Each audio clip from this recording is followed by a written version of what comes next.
क्या तुम्हें पता है कि ऐसा कौन सा मेथड है जिससे कि तुम ये प्रूव कर सकते हो कि सिस्टम एग्जिस्ट करता है? अपनी मदर से पूछना, एक रिसर्च पेपर या फिर एक स्टैम्प जो कि सिर्फ तुम देख सकते हो।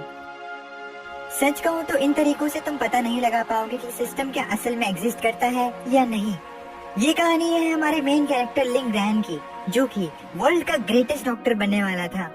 लिंग रैन एक मेडिकल स्टूडेंट होता है जो कि बहुत ज्यादा जीनियस होता है एंड वो अपने कॉलेज में बहुत ज्यादा मशहूर भी होता है। हालांकि जिन चीजों को लिंग रैन एक्सपीरियंस कर रहा होता है वो सिर्फ वो ही जानता था। वो एक ऐसे सिस्टम को देख पा रहा होता है जिसे कि उसके अलावा कोई और नहीं देख पा रहा होता एंड ये चीज उसे कंफ्यूज कर देती है। उसे लगता है कि वो बहुत ज्यादा ही बीमार है एंड उसकी कोई इलनेस उसे इस सिस्टम को देखने पर मजबूर कर रही है। एज लिंग रैन एक मेडिकल स्टूडेंट है तो उसे सिर्फ साइंस पर ही विश्वास है।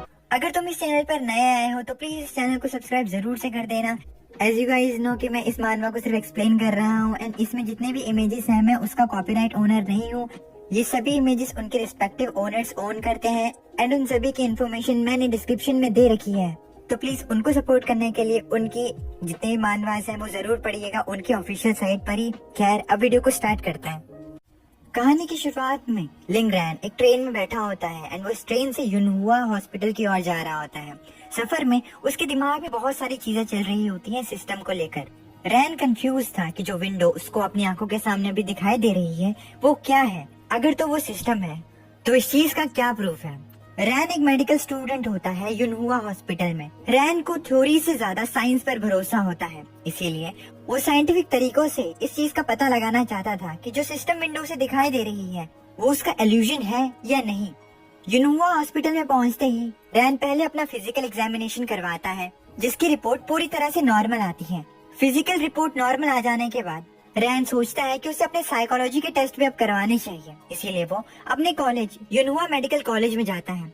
कॉलेज के कैंपस में उसे काफी सारी लड़कियां देखती हैं। एज रैन काफी ज्यादा पॉपुलर होता है तो सभी लड़कियां उसकी तरफ देखते हुए उसकी फोटोज खींचती हैं एंड उसके बारे में बात करती हैं कि कैसे वो हैंडसम होने के साथ कितना ज्यादा जीनियस है। खैर रैन को इन लड़कियों से फर्क नहीं पड़ता। वो अभी भी इस चीज के बारे में सोच रहा होता है कि उसके अलावा ये सिस्टम विंडो किसी और को क्यों नहीं दिखाई दे रही।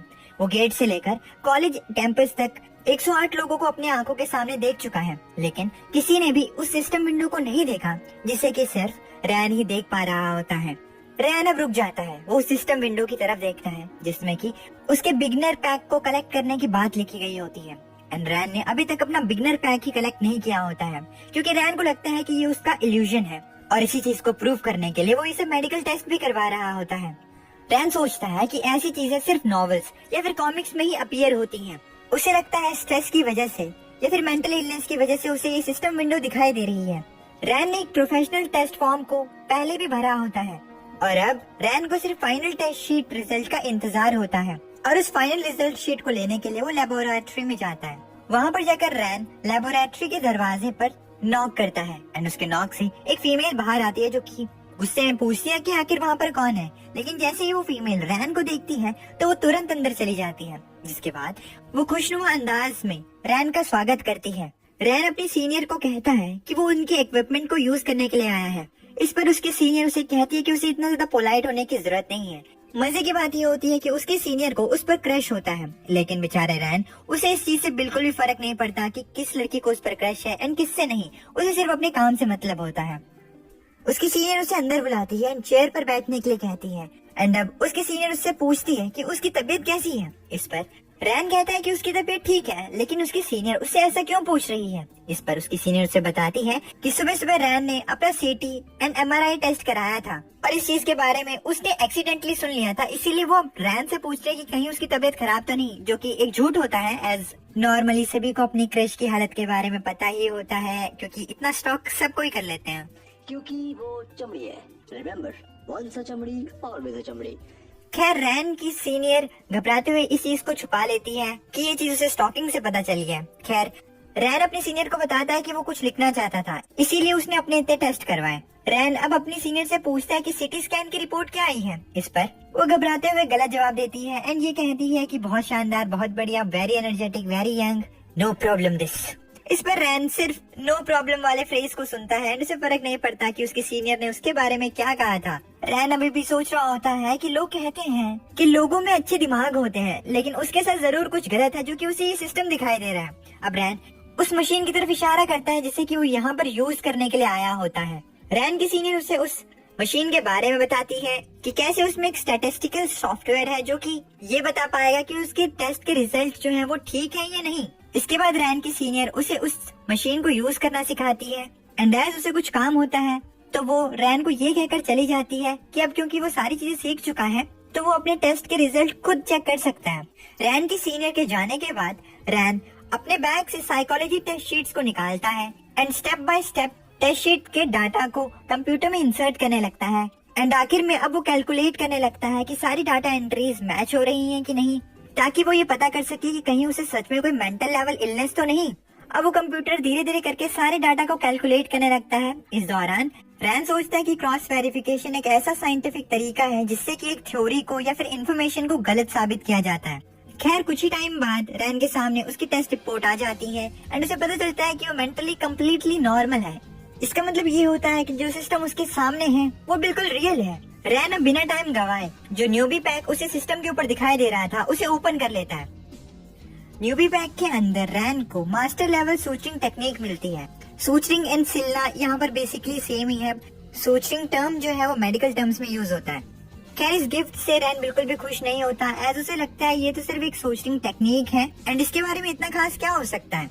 सिस्टम रैन को बताता है कि ये सूचिंग टेक्निक जो है वो 6 अलग अलग सूचिंग टेक्निक से मिलकर बनी है, यानी कि मास्टर लेवल सूचिंग टेक्निक में वो 6 अलग अलग सूचिंग मेथड्स को इस्तेमाल कर सकता है।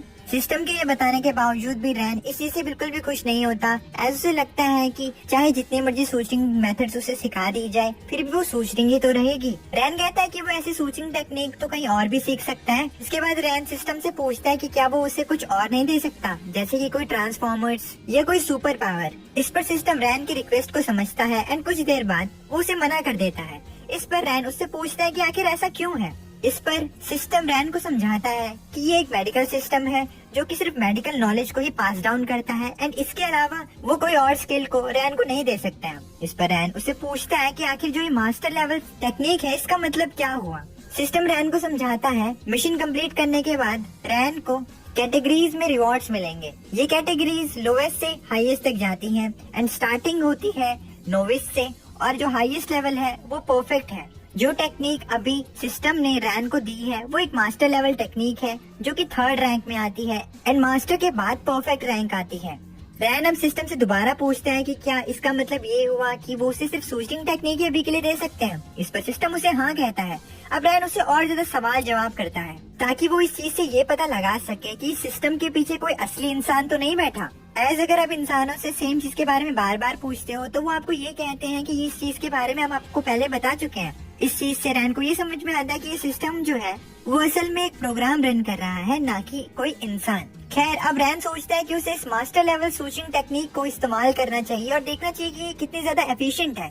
जिसके बाद रैन वहीं पर चेयर पर दोबारा बैठ जाता है एंड अपने बैग के अंदर से एक फ्रूट को बाहर निकालता है जो कि एक बनाना होता है। रैन उस बनाना को स्कैल्पर्स की मदद से छिलता है, यानी कि एक छोटे से चाकू की मदद से छिलता है ताकि वो उस पर अपनी न्यूली लर्न स्किल को टेस्ट कर सके।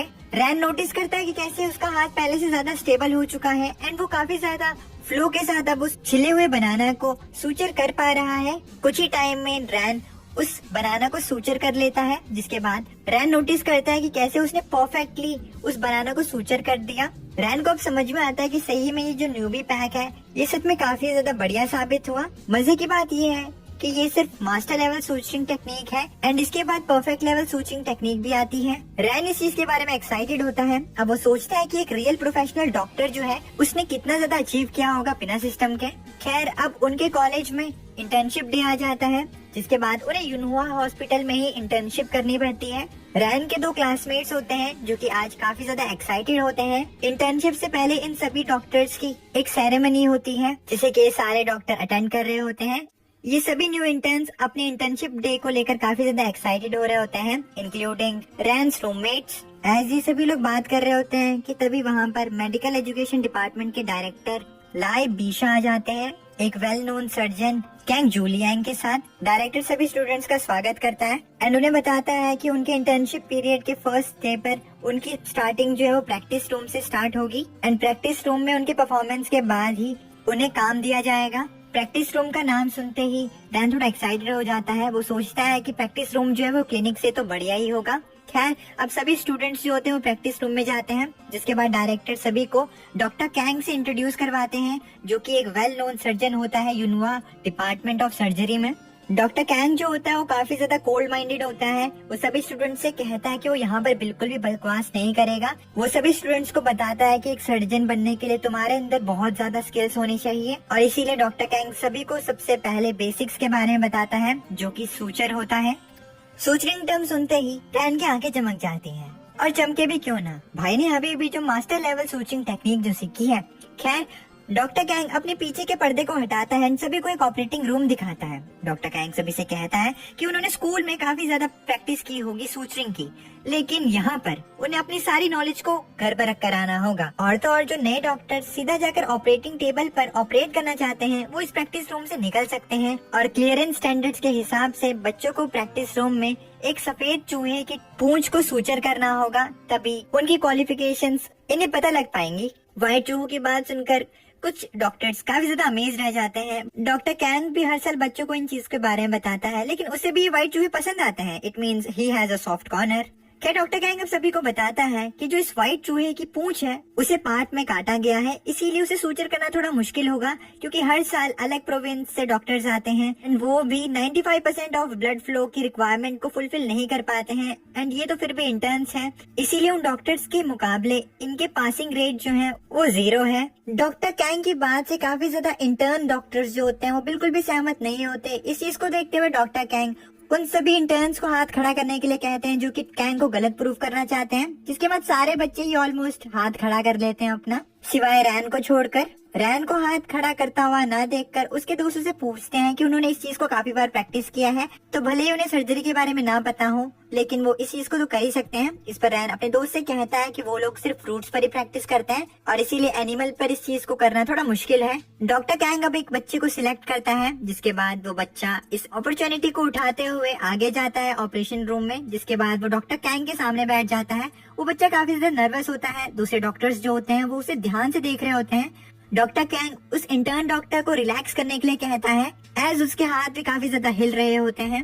खैर, कुछ ही टाइम बाद ये इंटर्न डॉक्टर इस टेस्ट को पास नहीं कर पाता, एज वो उस चूहे की पूंछ के ब्लड वेसल्स को ही पंचर कर देता है एंड उसे फेल होता हुआ देखकर डॉक्टर कैंग उसे ताने मारता है। स्टूडेंट को फेल होता हुआ देखकर दूसरे डॉक्टर्स का भी मनोबल टूट जाता है, एक्सेप्ट रैन। रैन अभी भी इस चीज को ध्यान से देखता है एंड उसे समझ में आता है कि उसका क्लासमेट ये करने में फेल क्यों हुआ। तभी डॉक्टर कैंग रैन के एक्सप्रेशन को नोटिस कर लेता है, जिसके बाद वो उन बच्चों को एक और मौका देता है एंड इस बार वो रैन को सिलेक्ट करता है इस टेस्ट को परफॉर्म करने के लिए एंड इस टेस्ट को करने में रैन भी इंटरेस्टेड होता है।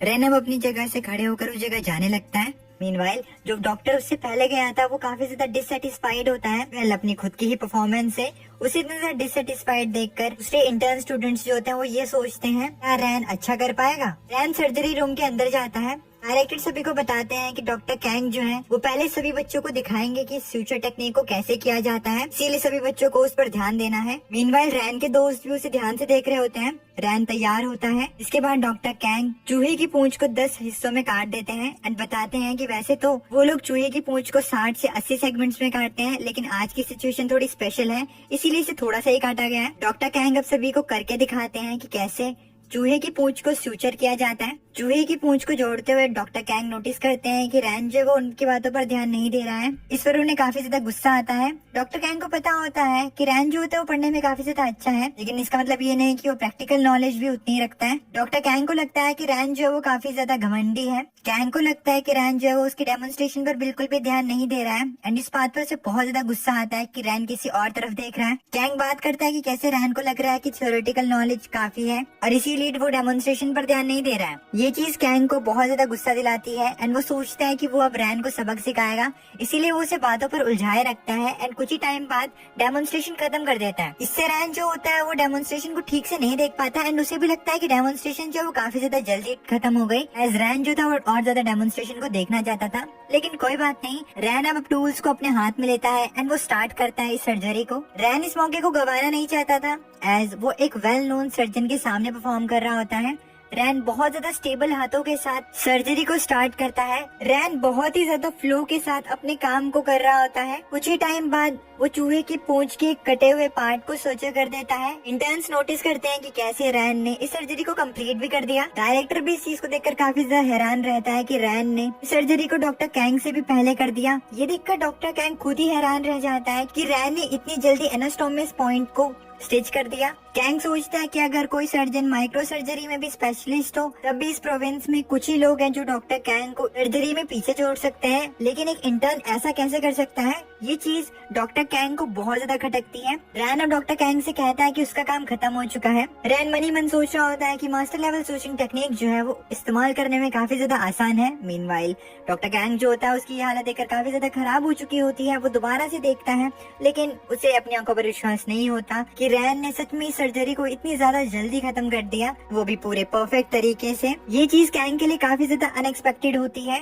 कैंग सोचता है कि जरूर रैन किसी स्पेशलिस्ट हॉस्पिटल या फिर क्लिनिक में पहले इंटर्नशिप कर चुका है, इसीलिए उसके हाथ इतना ज्यादा स्टेबल हैं एंड वो इतना ज्यादा मास्टर है इस सर्जरी में। इसीलिए डॉक्टर कैंग रैन से पूछता है कि वो पहले किस हॉस्पिटल में काम कर चुका है। उसने बहुत ज्यादा प्रैक्टिस करी होगी, तभी जाकर उसके हाथ इतने ज्यादा अच्छी तरीके से काम कर रहे हैं। रैन इस चीज पर कहता है कि वो अपने क्लिनिक में ही ज्यादातर मदद करवाता है। इस पर डॉक्टर कैंग उसके क्लिनिक का नाम पूछते हैं। डॉक्टर कैंग तब सरप्राइज हो जाता है जब रैन एक छोटे से क्लिनिक का नाम लेता है जिसका नाम लोअर ग्रूव क्लिनिक होता है। कैंग काफी ज्यादा हैरान हो चुका था इस टाइम पे। रैन अब सर्जरी रूम से बाहर आता है। उसके बाहर आते ही डायरेक्टर रैन से पूछते हैं कि वो सच में सूचर टेक्निक में काफी ज्यादा माहिर है। खुश होकर डायरेक्टर रैन से पूछते हैं कि आखिर वो किस डिपार्टमेंट में काम करना चाहता है नेक्स्ट रोटेशन में। ये सुनकर सारे इंटर्न्स शॉक्ड रह जाते हैं। ऐसा तुम्हें पता होगा कि हॉस्पिटल में जो इंटर्न्स होते हैं वो अपनी मर्जी के मुताबिक किसी भी डिपार्टमेंट में काम नहीं कर सकते। यूजुअली कुछ हॉस्पिटल्स अलग अलग डॉक्टर्स को अलग अलग डिपार्टमेंट में भेजते रहते हैं, इसीलिए ये सभी इंटर्न्स अभी बहुत ज्यादा शॉक्ड होते हैं। डायरेक्टर की बात सुनने के बाद रैन थोड़ा सोचता है। तभी उसके सिस्टम पर एक नया टास्क आ जाता है जो कि पेशेंट को ट्रीट करने का होता है। उसकी मिशन की डिटेल में उसे बताया जाता है कि उसे 10 पेशेंट की चोटों को सूचर करना है एंड इस टास्क के रिवॉर्ड के तौर पर उसे एक नई सूचरिंग टेक्निक मिलेगी। रिवॉर्ड की ये वाली सूचरिंग टेक्निक रैन को काफी ज्यादा इंटरेस्टिंग लगती है, एज ये कॉमनली बहुत ज्यादा यूज्ड होती है। इसीलिए रैन डायरेक्टर से इमरजेंसी डिपार्टमेंट में जाने की बात करता है। ये सुनकर डायरेक्टर एंड रैन के दोनों दोस्त बहुत ज्यादा शॉक्ड हो जाते हैं। रैन के दोनों दोस्त रैन को थोड़ा और सोचने के लिए कहते हैं, बट रैन उन्हें बताता है कि उसने बहुत ज्यादा सोच समझ कर ही इस डिपार्टमेंट को चूज किया है। कुछ टाइम बाद रैन इमरजेंसी डिपार्टमेंट में होता है। रैन जो होता है वो इस टास्क के बारे में ही सोच रहा होता है, एज इस टास्क को उसे 10 दिन के अंदर अंदर कंप्लीट करना होता है। अब रैन एंड उसके साथ के जितने भी इंटर्न्स होते हैं जिनकी ड्यूटी इमरजेंसी वार्ड में लगी होती है, वो एक हेड नर्स को फॉलो करते हुए जा रहे होते हैं। वो हेड नर्स उन सभी को बताती है कि उन सभी को लॉन्च में बैठना होगा। जब तक उनको कोई बुलाए ना तब तक वो बाहर नहीं आ सकते और वो पेशेंट के फैमिली से पूछे गए क्वेश्चंस का आंसर भी नहीं दे सकते हैं। इतना कहकर वो उन सभी को लॉन्च की तरफ लेकर जाती है। लॉन्च में ऑलरेडी पहले से भी कुछ इंटर्न्स बैठे होते हैं। इसका मतलब ये होता है कि अभी हॉस्पिटल में इन इंटर्न्स की जरूरत नहीं होती, इसीलिए नर्स इन सभी को वहीं पर बैठने के लिए कहती है। ये सभी इंटर्न्स बैठकर अब गप्पे शप्पे मारने लगते हैं। एज कुछ इंटर्न्स एक दूसरे से फेमिलियर नहीं होते, तो ये लोग एक दूसरे की बातें कर रहे होते हैं एंड एक दूसरे से चिढ़ रहे होते हैं। मीनवाइल रैन जो होता है वो अपनी बैटल रॉयल गेम को एंजॉय करता है। जब इन सब लोगों की बातें चल रही होती है तभी वहाँ पर वैंग जिया नाम की एक डिपार्टमेंट नर्स आती है जो कि इन सभी इंटर्न से पूछती है कि क्या इनमें से किसी को सूचरिंग आती है। अब एज ये नर्स काफी ज्यादा खूबसूरत होती है दिखने में, तो ये सभी सिंप इंटर्न्स जो होते हैं वो ट्राई करते हैं ताकि वो इस नर्स की अटेंशन ग्रैब कर सकें। लेकिन ऐसा तुम्हें पता होगा कि रैन काफी ज्यादा टॉल एंड हैंडसम है, तो इस नर्स की नजर भी सिर्फ रैन बढ़ जाती है। एज जो दूसरे इंटर्न्स के फेशियल एक्सप्रेशंस होते हैं वो काफी ज्यादा प्रोफेशनल नहीं दिखाई दे रहे होते हैं। जिसके बाद वैंग जिया जो होती है वो रैन से पूछती है कि क्या उसे सूचरिंग आती है। इस पर रैन कहता है हाँ। जिसके बाद रैन उस नर्स को फॉलो करता है एंड दूसरे इंटर्न्स जो होते हैं वो इस चीज को देखकर काफी ज्यादा कंफ्यूज्ड, भौचक्के एंड गुस्से में आ जाते हैं। जाते हुए रैन नर्स से पेशेंट की सिचुएशन के बारे में पूछता है, जिस पर नर्स वैंग जिया बताती है कि जो पेशेंट है वो एक पेड़ से नीचे गिर गई थी एंड उसके हाथ पे उसी पेड़ की एक टहनी चुभ गई जिससे उसका हाथ कट गया। एज धीरे धीरे करके वैंग जिया रैन के साथ जा रही होती है तो वैंग जिया नोटिस करती है कि कैसे रैन जो है वो काफी ज्यादा हैंडसम है दिखने में, लेकिन अब वो कंफ्यूज होती है कि उसे नहीं पता है कि रैन के पास कौन सी मेडिकल स्किल्स हैं। कुछ समय बाद वो उस इमरजेंसी वार्ड के रूम में पहुंचते हैं जहाँ पर पेशेंट होती है। अभी के लिए पेशेंट को एक सीनियर डॉक्टर नेम्ड घाव ऑपरेट कर रहा होता है। वैंग जिया डॉक्टर को बताती है कि वो एक डॉक्टर को लेकर आ चुकी है अपने साथ, बट एज डॉक्टर घाव थोड़ा बिजी होता है तो वो वैंग जिया से उन मेडिसिन के बारे में पूछता है जो कि उससे मंगवाई होती हैं, जो कि वैंग जिया लेकर आई होती है। वैंग जिया वो मेडिसिन को डॉक्टर घाव को देती है, जिसके बाद डॉक्टर घाव मेडिसिन को प्रिपेयर करने लगते हैं पेशेंट के लिए। मीनवाइल डॉक्टर घाव रैन के फेशियल एक्सप्रेशंस को नोटिस करता है और उसे पता लगता है कि रैन जो है वो काफी ज्यादा सीरियस है। वो पेशेंट को दवा देते हैं एंड इस दौरान रैन जो होता है वो नोटिस कर रहा होता है डॉक्टर घाव के हर मूव को। एज रैन काफी ज्यादा इंटेलिजेंट होता है तो उसे सब पता होता है कि यहाँ पर क्या चल रहा है एंड इस चीज को कैसे हैंडल करना चाहिए।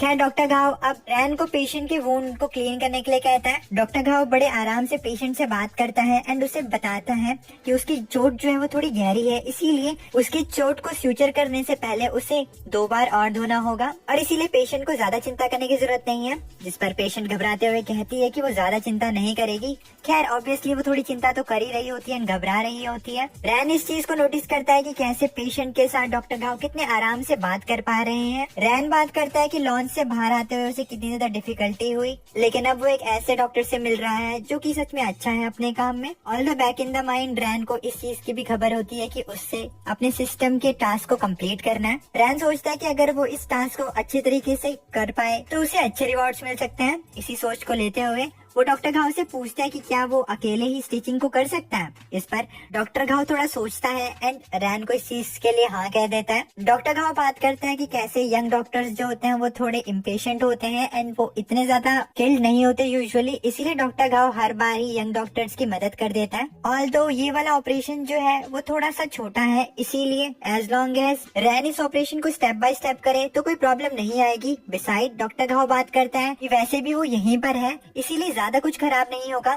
डॉक्टर घाव अब स्टिचिंग का काम रैन पर छोड़कर एक झपके ले लेता है। एज उसे पता होता है कि वो यहीं पर है और अगर कोई बड़ी प्रॉब्लम हो भी जाती है तो वो यहीं से ऑपरेट कर लेगा। डॉक्टर घाव को सोए हुए सिर्फ 2 ही मिनट हुए थे कि तभी रैन डॉक्टर घाव को उठाते हुए उन्हें बताता है ऑपरेशन कंप्लीट हो चुका है। एंड डॉक्टर घाव को रैन के किए गए फ्यूचर के बारे में क्या लगता है। ऑपरेशन को इतनी ज्यादा जल्दी हुआ देखकर डॉक्टर घाव काफी ज्यादा डर जाता है। उसे लगता है कि ये काफी ज्यादा जल्दी हो गया। वो घबराते हुए अपनी जगह से उठता है। वो सोच रहा होता है कि कहीं रैन ने अपनी स्किल्स के अंदर की स्पीड को दिखाने के चक्कर में इस ऑपरेशन को कहीं खराब तो नहीं कर दिया। डॉक्टर घाव जैसे ही पेशेंट के हाथ की ओर देखता है तो उसे पता चलता है कि रैन ने परफेक्टली पेशेंट के हाथ को स्यूचर कर दिया है। वो रैन की तरफ देखता है एंड सोचता है कि वो इमरजेंसी रूम में काफी सालों से है। उसने काफी ज्यादा सर्जन्स को देखा है, लेकिन आज से पहले उसने कभी रैन जैसे सर्जन को नहीं देखा जिसने कि ऐसे ऑपरेशन को 2 मिनट में ही खत्म कर दिया। डॉक्टर घाव को लगता है कि रैन जो है वो किसी बड़े हॉस्पिटल में एक मास्टर डॉक्टर है एंड वो यहाँ पर अपने एक्सपीरियंस को बढ़ाने आया है ताकि वो अपने मेडिकल स्टैंडर्ड्स को इंक्रीज कर सके। डॉक्टर घाव को भनक तक नहीं लगती कि रैन जो है वो एक इंटर्न है, वो उसे एक प्रोफेशनल डॉक्टर ही समझता है। अब ये सब चीजें चली रही होती हैं कि तभी घबराते हुए वहाँ पर एक और नर्स आ जाती है जो कि रोते हुए डॉक्टर घाव को बताती है कि बेड नंबर 3 में जो पेशेंट है उसकी हालत बहुत खराब है। ये सुनते ही ये लोग उस पेशेंट के पास जाने लगते हैं। वो पेशेंट जिसको चोट लगी होती है वो अपेरेंटली एक गैंगस्टर होता है एंड उसके सर से बहुत ज्यादा खून निकल रहा होता है। डॉक्टर को देखकर वो गैंगस्टर कहता है कि फाइनली डॉक्टर यहाँ पर आ चुके हैं। खैर उसका बहुत ज्यादा ब्लड लॉस हो चुका है। उस आदमी के साथ काफी ज्यादा और गैंग मेंबर्स होते हैं जो कि बहुत देर से डॉक्टर का ही वेट कर रहे होते हैं। डॉक्टर घाव उस पेशेंट की चोट को देखते हैं एंड उसे पता चलता है कि ये इंजरी जो है वो काफी ज्यादा सीरियस है। मीनवाइल रैन सोचता है कि डॉक्टर घाव को फॉलो करते हुए उसे एक और मौका मिल गया आज। डॉक्टर घाव सभी लोगों को साइड हटने के लिए कहता है ताकि वो पेशेंट को देख पाए, लेकिन तभी वो दूसरे गैंग मेंबर्स बीच में आ जाते हैं। डॉक्टर घाव मिन्नतों के साथ उन्हें साइड हटाते हैं। डॉक्टर घाव काफी ज्यादा घबरा रहा होता है उस पेशेंट को हैंडल करने में एज वो एक गैंग मेंबर होता है एंड अगर यहाँ पर ऑपरेशन थोड़ा खराब हो जाए तो सारा इंजाम डॉक्टर घाव पर आएगा एंड ये लोग उसे बहुत ज्यादा पीटेंगे। इसी चीज के डर में वो रैन को इस ऑपरेशन को हैंडल करने के लिए पूछता है एज डॉक्टर घाव को अभी भी लगता है कि रैन जो है वो किसी हॉस्पिटल में एक एक्सपर्ट है और वो अपनी स्किल्स को शो ऑफ करने के लिए ही यहाँ पर आया है, इसीलिए उसे सर्जरी को करना चाहिए क्योंकि ये सर्जरी करना थोड़ा मुश्किल है। ऑल्दो रैन जो होता है वो ये चीज करने में काफी ज्यादा एक्साइटेड होता है एंड वो खुश होता है कि उसने डॉक्टर घाव को फॉलो किया तभी जाकर उसे ये अपॉर्चुनिटीज मिल रही हैं। रैन जल्दी से अपने टूल्स को पकड़ता है एंड पेशेंट को साइड हटने के लिए कहता है। मेन डॉक्टर को इस चीज को हैंडल ना करता हुआ देखकर वो जो गैंग मेंबर होता है वो रैन से पूछता है कि आखिर ये सब्स्टिट्यूट ये काम क्यों कर रहा है। अब वो गैंग मेंबर रैन को धमकाता है कि वो काफी ज्यादा हॉस्पिटल में जा चुका है, लेकिन अभी तक कोई भी हॉस्पिटल उसके इस चोट को ठीक नहीं कर पाया है और इसीलिए रैन अगर इस सर्जरी को खराब कर देता है तो इस चीज की सजा उसे बराबर मिलेगी। ये कहकर वो गैंग मेंबर रैन को अब डराने लगता है। ऑल्दो रैन उस आदमी की बात नहीं सुनता एंड वो अपने काम को जारी रखता है। रैन को ये काम इतने ज्यादा फ्लो में करता हुआ देखकर घाव थोड़ा घबरा जाता है, जिसके बाद वो गैंग मेंबर डॉक्टर घाव के इस एक्सप्रेशन को देखकर उससे पूछता है कि आखिर वो ऐसे चेहरे क्यों बना रहा है। डॉक्टर घाव उस आदमी को बताते हैं कि उसकी चोट जो है वो ऑलरेडी ठीक हो चुकी है। अब ये सुनकर वो पेशेंट काफी ज्यादा कंफ्यूज हो जाता है, एज अभी अभी तो सर्जरी स्टार्ट हुई थी और इतनी जल्दी सर्जरी कैसे खत्म हो सकती है। वो पेशेंट पीछे मुड़ने की कोशिश करता है, लेकिन रैन उसके चेहरे को आगे कर देता है एंड उसकी चोट को ध्यान से देखने लगता है। रैन को अब वो एक्सपीरियंस याद आता है जब वो मेडिकल स्कूल में था, तब उसी क्लासमेट जो थी वो बनाना की स्किन को डॉट्स में स्टिच कर देती थी एंड वो दिखने में काफी ज्यादा बढ़िया नहीं दिखते थे।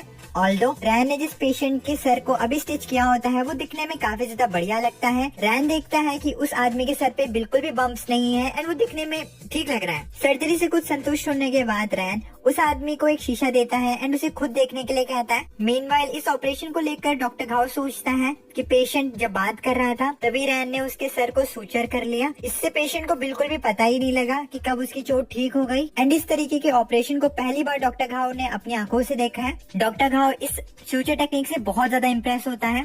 वो पेशेंट भी अपने सर को ध्यान से देखता है एंड उसे भी अपने सर की ये सूचरिंग काफी ज्यादा पसंद आती है। एज ये सर्जरी काफी ज्यादा जल्दी हो गई थी तो उसे खुद ही पता नहीं चला था कि उसकी सर्जरी हो चुकी है। सारे स्टिचेस लाइन में होते हैं एंड ये चीज उस पेशेंट को बहुत पसंद आती है। वो पेशेंट मिरर को रखता है एंड रैन की तरफ देखते हुए उससे उसका बिजनेस कार्ड मांगता है। एज ये आदमी सोचता है कि आज के बाद उसे कुछ भी हो गया तो वो अपना सारा इलाज रैन से ही कराएगा। इस पर रैन बताता है कि उसके पास कोई बिजनेस कार्ड नहीं है, ऑल्दो अभी के लिए उस पेशेंट को ज्यादा मूव नहीं करना चाहिए क्योंकि उसके सर पर बैंडेज नहीं लगी है। बट एज ये पेशेंट एक गैंग मेंबर होता है तो इसे फर्क नहीं पड़ता। वो पेशेंट अपनी जगह से खड़ा होता है एंड इन सभी को बताता है कि उसके सर की सिलाई बहुत अच्छी तरीके से हो गई है, इसीलिए उसे बैंडेज की कोई जरूरत नहीं है। लेकिन अगली बार अगर उसे चोट लगती है तो वो सिर्फ रैन के पास ही आएगा। इतना कहकर वो अपने सभी आदमियों से कहता है कि उन्हें किसी को सबक सिखाना है, जिसके बाद उसके सभी आदमी उसे फॉलो करने लगते हैं एंड अब उस आदमी की खैर नहीं होती जिस आदमी ने इनके बॉस के साथ ऐसा किया होता है। उन्हें ऐसे ही जाता हुआ देखकर रैन उन्हें रोकने की कोशिश करता है एंड सभी डॉक्टर्स ये देखकर काफी ज्यादा शॉक्ड हो जाते हैं। इन लोगों के जाने के बाद रैन अपनी सिस्टम विंडो की तरफ देखता है जहाँ पर उसे दिखता है कि उसकी टास्क कम्प्लीशन जो है वो 2 आउट ऑफ 10 हो चुकी है एंड इसका मतलब उसे 8 और पेशेंट के चोटों को ठीक करना है अपनी सूचिंग टेक्निक की मदद से। रैन बात करता है कि कैसे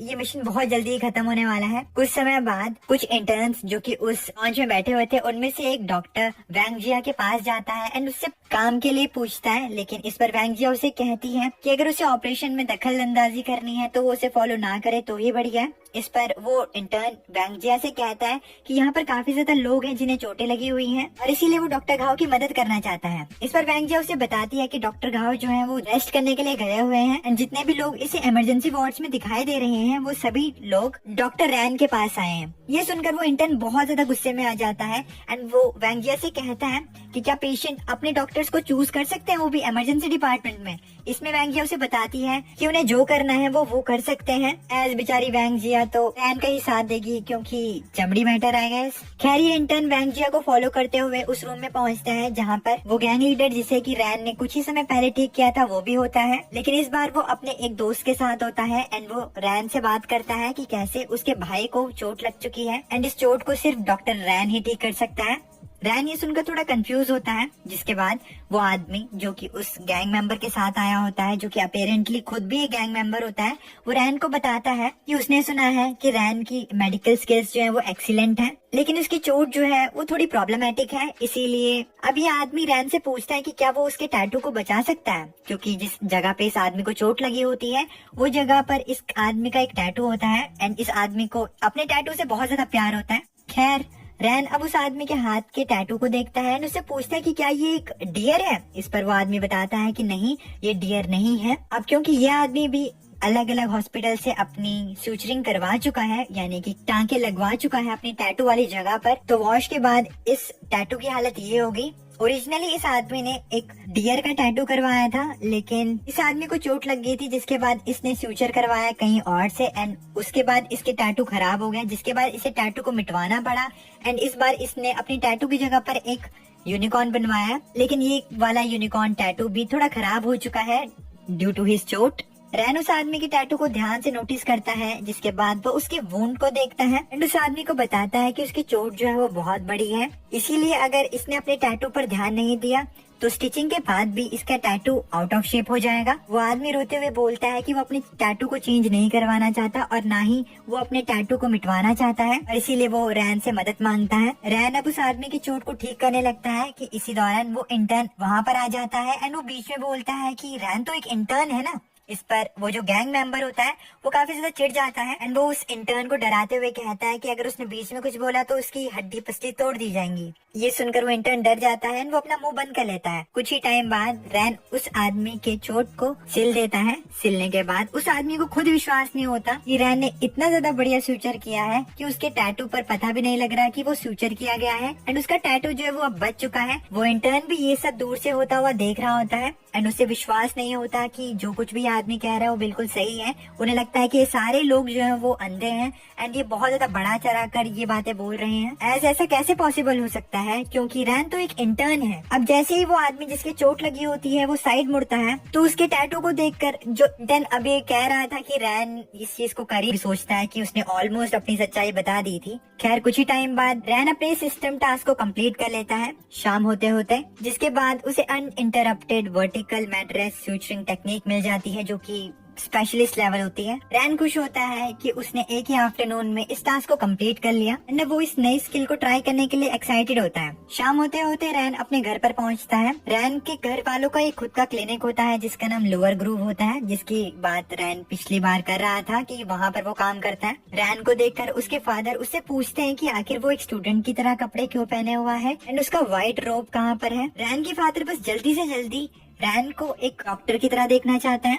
रैन के फादर का नाम लिंग जियाजो होता है एंड वो काफी ज्यादा एक्साइटेड होते हैं रैन को लेकर एंड वो उसे जल्दी से जल्दी एज अ डॉक्टर देखना चाहते हैं। बस रैन एंड उसके फादर बात कर रहे होते हैं, जहाँ पर रैन के फादर उसे कहते हैं कि उसे जल्दी से जल्दी एक डॉक्टर बनना होगा ताकि वो फैमिली बिजनेस को आगे बढ़ा पाए। एंड इस बात को सुनकर रैन की मदर बिल्कुल भी खुश नहीं होती, एज रैन के फादर रैन से उसके पहले इंटर्नशिप के डे के बारे में भी नहीं पूछते, उसे ये भी नहीं पूछते कि वो थका है या नहीं, बस उससे सिर्फ बिजनेस की बातें करने लग जाते हैं एंड ये चीज उसकी मदर को बिल्कुल भी पसंद नहीं आती। रैन की मदर, जिनका नाम टॉपिंग होता है, वो रैन के फादर को डांटती है, जिसके बाद रैन का फादर अपना सीरियस एक्सक्यूज देते हैं एंड रैन चुपचाप इस बातों को सुन लेता है।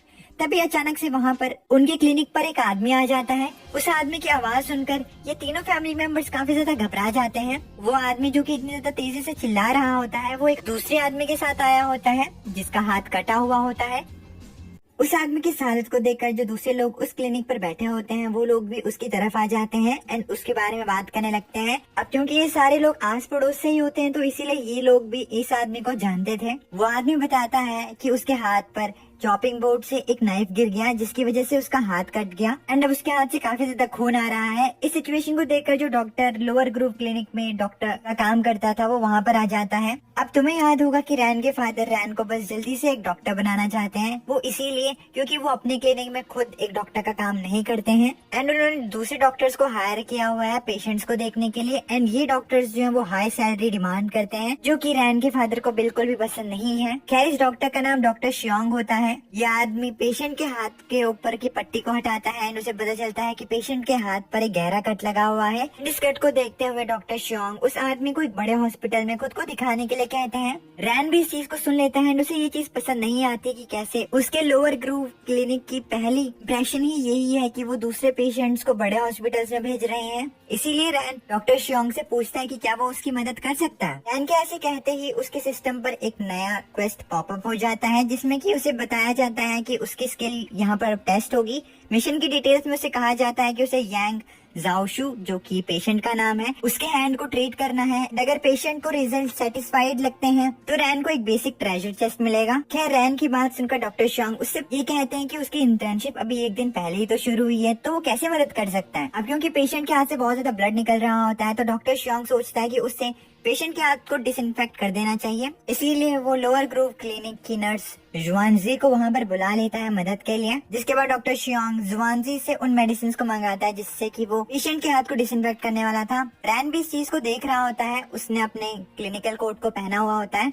वो अपने टूल्स की तरफ देखता है जो कि उसकी क्लिनिक में प्रेजेंट होते हैं, जिसके बाद वो अपने हाथ धोते हुए सोचता है कि उसके पास इतने आइटम्स हैं कि वो इस सर्जरी को ठीक कर सकता है जिससे कि पेशेंट भी सेटिस्फाई रहे। रैन को हाथ धोता हुआ देखकर डॉक्टर शियोंग थोड़ा कंफ्यूज हो जाता है, जिसके बाद शियोंग रैन से कहता है कि वो पेशेंट के हाथ को सिर्फ डिसइंफेक्ट कर रहे हैं और वो इससे ज्यादा कुछ नहीं करेंगे। रैन शियोंग की बात को नहीं सुनता एंड वो चेयर पर बैठ जाता है एंड पेशेंट के हाथ को एनालाइज करने लगता है। डॉक्टर शियोंग रैन को बोलता है कि कट जो है वो सिंपल है लेकिन ये गहरी चोट है, इसीलिए इन पेशेंट के लिए बढ़िया यही है कि ये यूनुआ हॉस्पिटल में जाए। खैर रैन शियोंग की बात नहीं सुनता एंड वो पेशेंट को कहता है कि उसकी हथेली पे ही चोट लगी है एंड ये इतना सीरियस मैटर नहीं है। रैन की बात सुनकर जो दूसरे लोग क्लिनिक में होते हैं थोड़े संतुष्ट होते हैं रैन के डिसीजन से, एज यूनुआ हॉस्पिटल यहाँ से 6 माइल्स दूर होता है एंड क्योंकि खून बहुत ज्यादा बह रहा है तो वहाँ पर जाना भी थोड़ा डेंजरस होगा।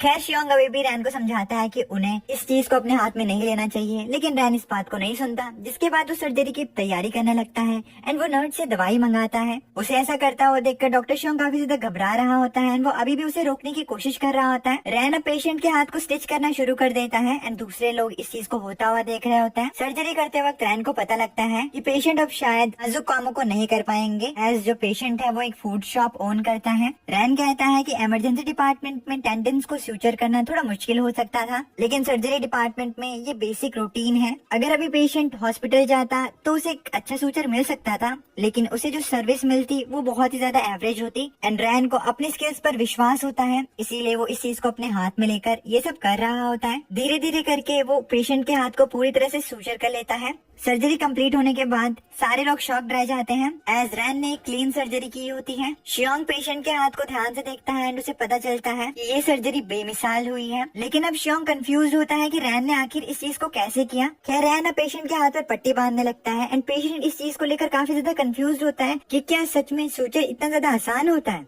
रैन की सर्जरी को देखकर उसके डैड काफी ज्यादा इम्प्रेस्ड होते हैं, जिसके बाद उसके डैड उसे कहते हैं कि अब इसके साथ वो उनके क्लिनिक पे प्रैक्टिस कर सकता है। हालांकि रैन इसके लिए साफ साफ इनकार कर देता है एंड वो अपने डैड को बताता है कि उसे अभी भी अपनी इंटर्नशिप को कंप्लीट करना है। तभी उसके डैड कहते हैं उनके लिए अच्छा होगा अगर रैन भी उनकी मदद कर सके ताकि उन्हें ज्यादा सैलरी ना देने पड़े दूसरे को, एंड ये चीज टारगेटेड होती है डॉक्टर शियोंग की तरफ। खैर तभी वहाँ पर उस पेशेंट का बेटा यांगहू आता है जो कि बहुत ही ज्यादा जल्दी में होता है। वो अपने डैड के पास जाता है एंड अपने डैड से पूछता है कि आखिर वो इतने छोटे क्लिनिक में अपनी स्टिचिंग क्यों करवा रहे हैं। अब क्योंकि यहाँ पर सवाल उनकी जॉब का है, अगर वो अपना इलाज ठीक से नहीं कराएंगे तो वो पैसे कैसे कमाएंगे। खैर वो पेशेंट अपने बेटे को समझाने की कोशिश करता है कि यहाँ पर अच्छी तरीके से सर्जरी हो चुकी है, इसीलिए उन्हें बड़े हॉस्पिटल में जाने की कोई जरूरत नहीं है एंड उसे इतना पैनिक करने की जरूरत नहीं है। ये सब कहने के बावजूद भी यांगहू रैन पर चिढ़ जाता है एंड वो रैन से क्वेश्चन पूछने लगता है कि आखिर उसने उसके फादर की इतने ज्यादा सीरियस चोट पर कैसे सर्जरी कर दी। यांगहू रैन को ये भी कहता है कि अगर ये सर्जरी अच्छी नहीं हुई होगी तो रैन की क्लिनिक को ही जिंदगी भर उसके डैड को पैसे देने होंगे। रैन यांगहू को बताता है कि सर्जरी जो है वो अच्छी हुई है और अगर उसे अभी भी शक है तो वो बड़े से हॉस्पिटल में जाकर इस चीज को चेक करवा सकता है। रैन अब यांगहू को सजेस्ट करता है कि सर्जरी के बाद उसे अपने पापा की चोट का अच्छे से ख्याल रखना होगा ताकि वो अच्छे से रिकवर हो जाए, क्योंकि इस चीज का एक बहुत बड़ा चांस है कि उसके फादर पहले की तरह अच्छे से काम करने लग जाएं। इस चांस वाली बात को सुनकर यांगहू और ज्यादा गुस्से में आ जाता है एंड वो रैन से पूछता है कि पॉसिबिलिटी से उसका क्या मतलब है। क्या वो ये कहना चाहता है कि उसके फादर कभी रिकवर नहीं होंगे। इस बढ़ते हुए हीट को देखकर वहाँ पर रैन के फादर आ जाते हैं एंड वो यांगहू को समझाते हैं कि यहाँ पर पॉसिबिलिटी ये जरूर है कि उसके फादर पहले की तरह काम नहीं कर पाएंगे, लेकिन इस चीज की पॉसिबिलिटी बहुत ज्यादा कम है, एज उसके फादर की चोट इतनी भी ज्यादा बड़ी या छोटी नहीं है। इसीलिए इस चीज का एक ग्रेट चांस है कि उसके फादर पहले की तरह काम करने लग जाएं। एज ये चोट इतनी ज्यादा बड़ी नहीं थी, इसीलिए रैन ने इस सर्जरी को कर दिया। रैन के फादर अब यांगहू से ये कहते हैं कि वो बड़े से हॉस्पिटल में जाके अपने फादर की इस सर्जरी को चेक करवा ले और अगर वो संतुष्ट होगा तो वो बाद में यहाँ के मेडिकल एक्सपेंसेस को दे दे। खैर रैन के फादर के इतने समझाने के बावजूद भी यांगहू बिल्कुल भी इंटरेस्टेड नहीं होता, जिसके बाद वो खड़ी खोटी सुनाकर वहाँ से चला जाता है। वेल तुमने नोटिस किया कैसे ये खुद काम नहीं कर रहा है, अपने फादर से काम करवा रहा है, इसके लिए इसे पानी में डूब जाना चाहिए यार। खैर रैन अपने सिस्टम पर देखता है, उसे पता चलता है कि उसका क्वेस्ट अभी भी कंप्लीट नहीं हुआ है। इसका मतलब ये है कि जब तक यांगो अपने फादर के साथ हॉस्पिटल से चेक करा के वापस नहीं आ जाता तब तक उसे उसका रिवॉर्ड नहीं मिलेगा। यांगो अपने फादर को लेकर अब बड़े से हॉस्पिटल की तरफ जाने लगता है। मीनवाइल क्लिनिक के बाहर मोटरसाइकिल में एक बाइकर गर्ल की एंट्री होती है जो कि अपेरेंटली लोअर ग्रुप क्लिनिक को ही ढूंढ रही होती है। अब मोहतरमा जी थोड़ा आगे जाती हैं, आगे जाकर उन्हें लोअर ग्रूव क्लिनिक मिलता है, जिसके बाद वो डोर पर नॉक करती हैं एंड डोर खोलते हुए रैन के फादर बताते हैं कि उनका क्लिनिक बंद हो चुका है। रैन के फादर जैसे ही दरवाजा खोल के आगे देखते हैं तो उनकी आंखें चकाचौंध रह जाती हैं एक सुंदर सी लड़की को अपने सामने देखकर। रैन के फादर उस लड़की से पूछते हैं कि आखिर उसे क्या बीमारी है। इस पर वो लड़की रैन के फादर को एक अलग से अंदाज में कहती है कि वो यहाँ पर लिंग रैन को ढूंढने के लिए आई है, तो क्या लिंग रैन यहीं पर रहता है। इस पर रैन के फादर थोड़े घबराने लगते हैं, जिसके बाद वो लड़की समझाती है कि वो यहाँ पर रैन को एक मछली देने के लिए आई है, क्योंकि रैन ने उसके बड़े भाई की चोट को ठीक किया था और इसीलिए उसके भाई ने कहा कि जाओ रैन को मछली दे के आ जाओ। इस बात पे कितना क्रेजी साउंड कर रहा है ये। इस चीज को सुनने के बाद रैन के फादर बहुत ज्यादा खुश हो जाते हैं कि चलो फ्री का माल मिल चुका है। अब रैन के फादर इसलिए भी ज्यादा खुश होते हैं कि रैन को डॉक्टर बने सिर्फ कुछ ही दिन हुए हैं, लेकिन उसके बावजूद भी उससे बहुत ज्यादा जल्दी ही गिफ्ट्स दे रहे हैं उसके पेशेंट्स। अब इतना ज्यादा शोर शराबा होता हुआ देखकर रैन दरवाजे के पास आ जाता है और अपने डैड से पूछता है कि आखिर यहाँ पर क्या चल रहा है। जिस पर रैन के फादर उसे बताते हैं कि एक लड़की यहाँ पर एक मछली लेकर आई है अपने भाई के बोलने पर, वो भी रैन के लिए। रैन दरवाजे को खोलता है एंड वो उस गर्ल को देखता है एंड उससे पूछता है कि आखिर उसका भाई कौन है। रैन को देखकर वो लड़की काफी ज्यादा शर्माने लगती है एंड वो अपने भाई जिसका नाम लू हाइशान है उसके बारे में बताती है। अपेरेंटली लू हाइशान वही आदमी होता है जिसके हाथ पर एक डियर का टैटू होता है, जिसे कि रैन ने कल ही ठीक किया था। अब वो लड़की शर्माते हुए रैन से पूछती है कि क्या उसने पहले सैल्मन खाई है, यानी कि वो मछली खाई है। अगर उसने मछली नहीं खाई है तो वो उसके लिए अभी बना सकती है। चमड़ी साला, ना जाने हमारे ये दिन कब आएंगे। खैर रैन के फादर उस गर्ल को अपने किचन में एंटर होने की परमिशन दे देते हैं, जिसके बाद वो वहाँ पर सैल्मन को प्रिपेयर करती है। खाना बनाने के बाद वो सबसे पहले टेस्ट करने के लिए उसे रैन को ही देती है एंड रैन उस फिश को ट्राई करता है एंड उसे वो पसंद आती है एज वो फिश बहुत ज्यादा फ्रेश होती है। वो गर्ल रैन को बताती है कि युनहुआ में सैल्मन फिश को उसकी फैमिली ही सप्लाई करती है, इसीलिए ये बाकी जगहों के कंपैरेटिवली ज्यादा ही अच्छी फिश है। एज इन लोगों का ये बिजनेस है तो इन्हें तो पता ही है कि कौन सी बेस्ट फिश है और कौन सी नहीं, इसीलिए ये बेस्ट फिश ही रैन के लिए लेकर आते हैं एज अ गिफ्ट। बट इस लड़की को नहीं पता होता कि रैन दिखने में बहुत ज्यादा अच्छा दिखता है एंड ये उसके प्यार में फंस जाएगी। खैर चमड़ी मैटर से हटके वो लड़की अब उस फिश को ट्राई करने के लिए रैन की मदर को भी देती है एंड रैन की मदर रैन की तरफ देख रही होती है कि बेटे ये सब पता है मुझे कि क्या चल रहा है यहाँ पे। बट रैन को इस चीज से कोई फर्क ही नहीं पड़ता कि ये लड़की उस पर ट्राई मार रही है। बहुत ज्यादा चैड लड़का है ये। वेल टेस्ट करने में रैन की मदर टाओपिंग को भी वो फिश बहुत ज्यादा पसंद आती है। अब रैन की मदर उस फिश को खा रहे होते हैं कि तभी वो लड़की रैन की मदर से पूछती है कि क्या वो उनकी बहू बन सकती है एंड ये सुनते ही उनकी हालत खराब हो जाती है एंड उनके मुंह से खाना नीचे गिर जाता है। यार खैर इन हरकतों के लिए माफ करना। ये सुन के रैन के फैमिली मेंबर्स बहुत ज्यादा शॉक्ड हो जाते हैं एक्सेप्ट रैन। रैन को अभी भी फर्क नहीं पड़ता एंड वो सैल्मन को एंजॉय कर रहा होता है। वो लड़की बताती है कि वो मजाक कर रही है एज वो अभी शादी के लिए तैयार नहीं है। खैर टाइम फ्लाइज एंड कुछ टाइम बाद मिस्टर यांग अपने बेटे के साथ वहाँ पर आते हैं एंड रैन के फादर को बताते हैं कि जब पहली बार डॉक्टर ने ये सुना था कि उन्होंने स्टिचेस छोटे क्लिनिक से करवाए हैं तो उन्होंने उसे थोड़ा डांटा, लेकिन जब उन्होंने स्टिचेस को देखा तो वो डॉक्टर्स भी दंग रह गए एंड उन्हें ये लगा कि ये स्टिचेस किसी प्रोफेशनल जापानीज क्लिनिक ने किए हैं। मिस्टर यांग अब रैन के फादर को कहते हैं कि वो शुक्रमंद है कि उन्होंने रैन से ये स्टिचेस करवाए एज अब रैन की गुड सूचरिंग स्किल्स जो है उसकी वजह से उनका हाथ बहुत जल्दी ठीक हो जाएगा। मिस्टर यांग अपने बेटे की तरफ देखते हुए बताते हैं कि वो अपने बेटे की तरफ से माफी मांगने के लिए भी यहाँ पर आए हैं। उनका बेटा यांग हो अब बेइज्जती के मारे कुछ नहीं कहता यहाँ पे। खैर ये सब होता हुआ देखकर वो लड़की रैन से पूछती है कि क्या इन लोगों ने तुम्हें परेशान किया। इस पर रैन कहता नहीं ऐसी बात नहीं है, जिसके बाद वो लड़की रैन से कहती है कि अगर उसे कोई परेशान करता है तो वो इसके बारे में उसे या उसके भाई को बता सकती है एज युनहुआ में सभी लोग इनके बारे में जानते हैं एंड ये लोग ऐसे लोगों के खिलाफ लड़ने में माहिर है। रैन इस बात को सुनकर थोड़ा कंफ्यूज रहता है, जिसके बाद वो कहता है ठीक है एंड वो लड़की अब रैन को समझाती है कि उसे इतना ज्यादा सोचने की जरूरत नहीं है, उसका कुछ गलत मतलब नहीं था इससे। अब वो लड़की यांगो एंड मिस्टर यांग को डांटते हुए कहती है कि क्या वो लोग यहाँ पर सिर्फ खड़े रहने के लिए आए हैं, क्या वो लोग माफी नहीं मांगेंगे। उस लड़की को उन पे चिल्लाता हुआ देखकर वो दोनों कंफ्यूज हो जाते हैं कि आखिर ये लड़की कौन है। अब मिस्टर यांग अपने बेटे को कहते हैं कि उस बैनर को बाहर निकालो। इन दोनों ने माफी के तौर पर एक सिल्क बैनर बनाया होता है जिस पर इन्होंने लिखवाया होता है वो जादुई हाथ जो कि हेल्थ को ठीक कर देता है। ये फ्रेज रैन के फादर को बहुत पसंद आता है एज ये रैन के लिए एक अच्छा कॉम्प्लीमेंट होता है।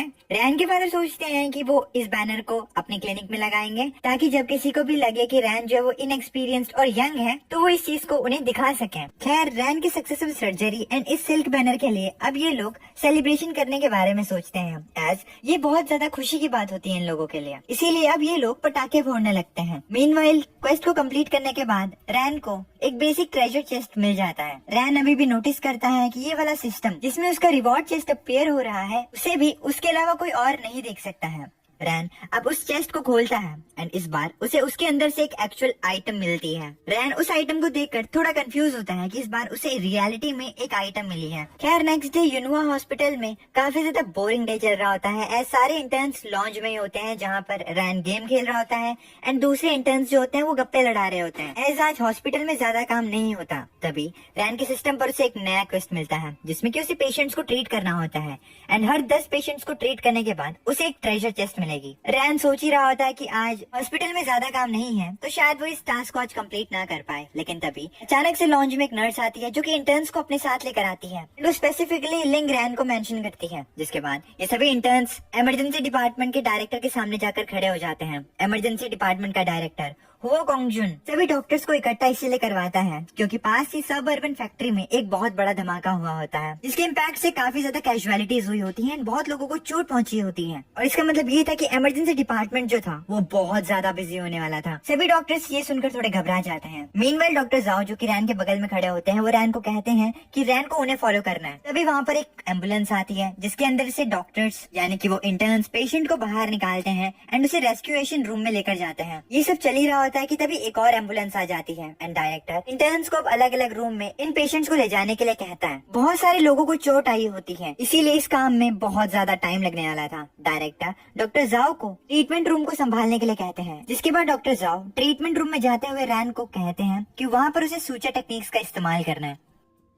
ट्रीटमेंट रूम में पहुंचते ही डॉक्टर जाओ रैन को एक पेशेंट देते हैं। रैन सूचर करने के लिए तैयार होता है, तभी वैंग जिया उसे कहती है कि बहुत सारी एम्बुलेंस बाद में आने वाली हैं, इसीलिए उसे अपनी पूरी स्ट्रेंथ को इस्तेमाल करने की जरूरत नहीं है। मीनवाइल रैन सोचता है कि ये तो अच्छी ही बात है, उसके लिए उसका सिस्टम टास्क भी कंप्लीट हो जाएगा, इसीलिए वो कहता है ये तो अच्छी बात है। ये सुनकर वैंग जिया थोड़ी शर्मा जाती है, अब क्यों ना शर्माए बेचारी शर्मीली। उसे लगता है कि रैन जो है वो दूसरे लोगों से बहुत ज्यादा अलग है। मीनवाइल रैन की एक पेशेंट की सर्जरी कंप्लीट ही होती है कि तभी एक दूसरा पेशेंट आ जाता है। पेशेंट को इतना ज्यादा जल्दी आता हुआ देखकर डॉक्टर जाओ थोड़ा घबरा जाता है। एज उसे लगता है कि अब इसके अलावा 6 से 7 पेशेंट्स और आने हैं एंड इन पेशेंट के आ जाने के बाद इमरजेंसी मेडिकल केयर जो है वो और ज्यादा पेशेंट्स को उनके पास नहीं भेजेगी कुछ समय के लिए, लेकिन ये चीज भी बहुत ज्यादा सिचुएशन पे डिपेंड करता है कि आगे कितने ज्यादा पेशेंट इमरजेंसी रूम में आने वाले हैं। खैर, जो इंटर्न उस पेशेंट को वहाँ पर लेकर आया होता है वो रैन से कहता है कि उसे ऐसा लगता है कि ज्यादातर पेशेंट्स को यूनुआ हॉस्पिटल में भेजा जाएगा। जब पेशेंट इतने सारे हो जाएंगे तो वो टेक्निकली पेशेंट्स को मना नहीं कर सकते हैं, उन्हें दूसरे हॉस्पिटल्स में नहीं भेज सकते हैं। जिस पर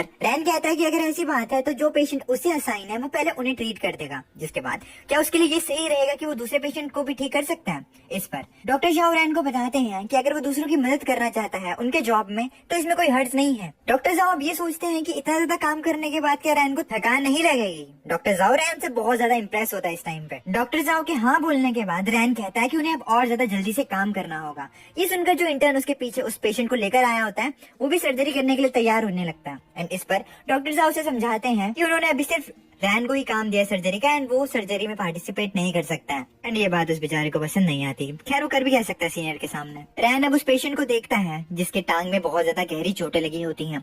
उसके टांग में बहुत ज्यादा अलग अलग कट्स होते हैं। रैन को समझ में आता है कि उसे अपनी अलग अलग सूचरिंग टेक्निक से इस पेशेंट की टांग को ठीक करना होगा। अब एज भाई के पास अलग अलग सूचरिंग टेक्निक्स हैं तो वो सारी सूचरिंग टेक्निक्स को लगा देता है उस पेशेंट की टांग को ठीक करने में। 5 मिनट के अंदर अंदर सर्जरी कंप्लीट हो जाती है। डॉक्टर जाओ रैन के पास आते हैं एंड वो रैन की सूचरिंग को देखकर बहुत ज्यादा हैरान हो जाते हैं, जिससे कि उसका एक्सप्रेशन ही चेंज हो जाता है। डॉक्टर के इस एक्सप्रेशन को देखकर पेशेंट डर जाता है कि आखिर उसके स्टिचेस के साथ कोई प्रॉब्लम तो नहीं है। इस पर डॉक्टर जाओ उसे हंसते हुए बताते हैं कि कोई प्रॉब्लम नहीं है, उसके स्टिचेस बहुत अच्छी तरीके से हुए हैं। डॉक्टर के रिएक्शन को इतनी ज्यादा जल्दी बदलता हुआ देखकर वो आदमी घबरा जाता है कि उसके एक्सप्रेशन इतनी ज्यादा जल्दी क्यों चेंज हो गए एंड इससे उस बेचारे पेशेंट को अच्छा फील नहीं हो रहा है। ये सुनकर डॉक्टर जाओ वैंग जिया को वहाँ पर बुलाते हैं ताकि वो पेशेंट के स्टिचेस की फोटो ले सके एंड पेशेंट को भी दिखा सके एंड एजुकेशनल मटेरियल को इंटर्न्स के लिए भी रख सके। ऐसे सूचर्स बहुत अच्छे तरीके से किए गए होते हैं। इस चीज से उस पेशेंट को भी विश्वास हो जाता है कि उसके स्टिचेस में कोई प्रॉब्लम नहीं है। डॉक्टर जाओ अब रैन को दूसरे बेड पे भेज देते हैं, दूसरे पेशेंट के पास, उसे ठीक करने के लिए,